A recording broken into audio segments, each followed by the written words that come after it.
Now, I would like to hand it over to Ruskin Hartley, who is the Executive Director of DarkSky International, just for some final thoughts.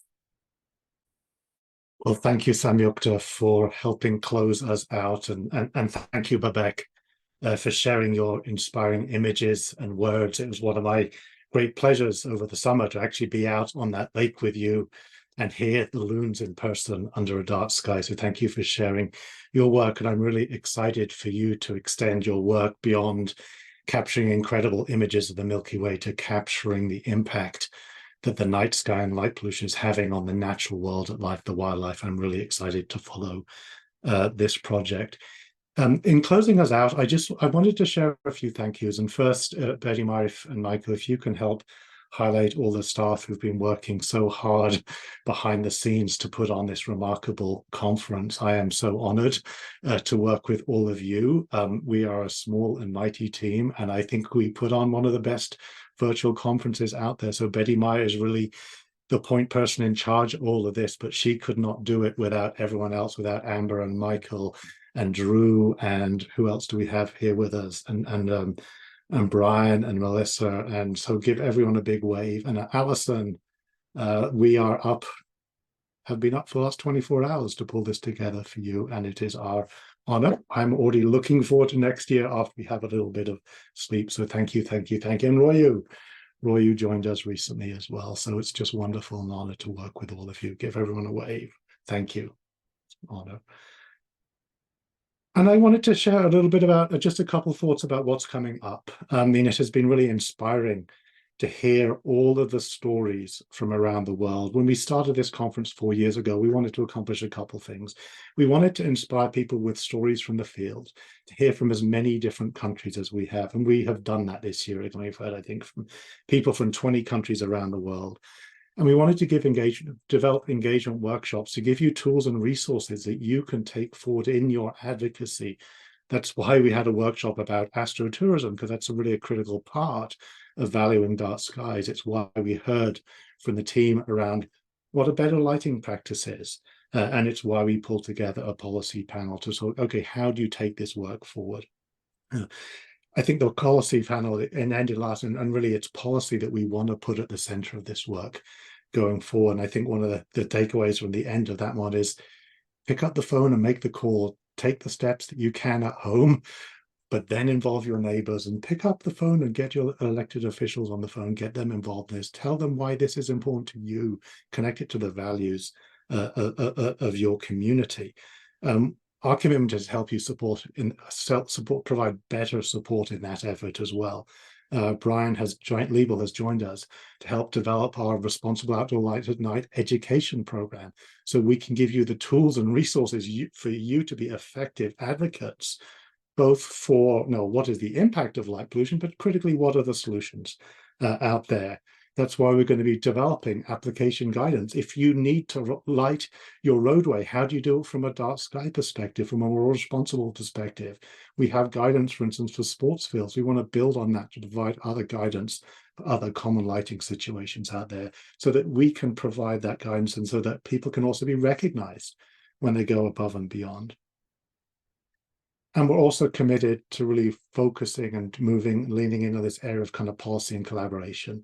We're working hard with Shalana and David from Bug Life and others to sort of really concept what would a global coalition for defending the night sky look like. A lot of this work can be done regionally. A lot of it can be done at cities and counties and states and at the country level. And we want to provide tools and frameworks for that. But as Babak shared in his video that he took in the Pinnacles, some of the challenges to the night sky require a global coordinated approach. That is going to be challenging, but it's a challenge we're willing to take on. Babak's image that he shared, I think over the summer, of the Starlink train going across the Pinnacles is one of the most widely shared videos on National Geographic social platforms. So people are concerned about this. They want to know how they can be part of a solution to this.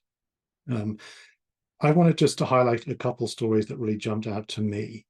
as I close up here. So one was Daniel Bullitt from the Kaibab Paiute tribe of Indians here in the western part of North America, shared the story of helping his community become the first DarkSky nation, first tribal nation in the world, and how that led to the return of the bighorn sheep, something that is really an important part of their culture and their heritage. But not only did it bring the animals, the physical animals back, it led to a rejuvenation in their culture, because that animal is such an important part of their culture and their history.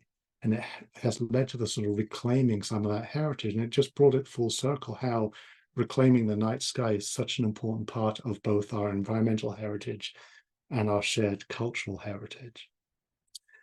And I wanted to close by kind of going back to where we started with the remarkable keynote that Jo Marchand shared.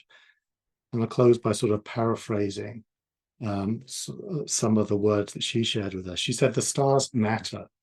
The stars matter now more than ever, as we're experiencing so many challenges. We need to rediscover our connection to the cosmos and recognize the stars as a crucial part of our environment. We need awe in the connection it inspires. So thank you for joining us over the last, I think it's actually 25 and a half hours now. Many of us take awe in both the night sky, but I certainly take awe personally in the connections that come together around this dark sky community. It really is a global community coming together under one sky. So thank you. I think I'm going to turn it back, I think, either to Samyukta or Betty Meyer to share future opportunities for engagement. Thank you.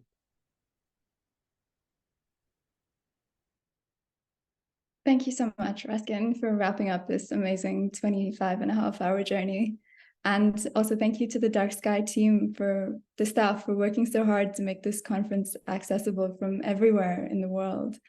And to the participants, the speakers, the hosts, the workshop facilitators, and the attendees for being here to share your time, your point of view, and to inspire us and to be inspired.